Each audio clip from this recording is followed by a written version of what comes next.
So this is actually a really great question. And when we are talking about federal student loans and recertifying your income, so with recertifying your income, that is basically done on a 12-month cycle. So what that means is that when you recertify your income and the loan servicer provides you with that monthly payment under the income-driven repayment plan that you qualify for, that monthly payment stays in place for 12 months until your next recertification date. Now, in your particular situation, you're saying that you are going to be unemployed coming up in June. Now, you do have the option, because even though these income-driven repayment plans are on this 12-month cycle, if your income changes, because we can change income-driven repayment plans at any time, meaning when you change your income-driven repayment plan, you're providing your income information. So you can change those at any time. So what that means for you is that once you become unemployed, what you can do is you can recertify whenever that unemployment happens, even if your recertification date is months down the line, because you had a drastic change in your income. And that means that that monthly payment doesn't reflect currently what your financial situation is.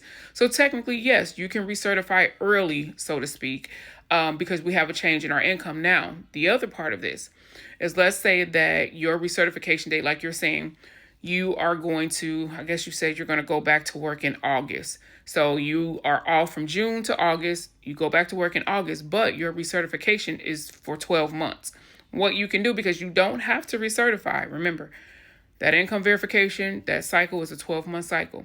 So even though you did that recertification early, so to speak, because your income is changing, but once you are already locked into that certification, you're not required to report anything mid-cycle. So what that means is that you can ride out that unemployment income until your next recertification date. You don't have to provide them with anything until that recertification date comes up. So I hope that that's clear. So once you become unemployed, you contact the loan servicer, because we need to have a recalculation or recertify the income because there's been a change. We're not employed anymore.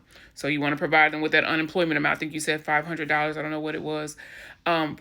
Provide them with that information about your unemployment so they can recalculate what that monthly payment is going to be. You can ride that monthly payment out for the entire year, for the entire 12 months until it's time to recertify again.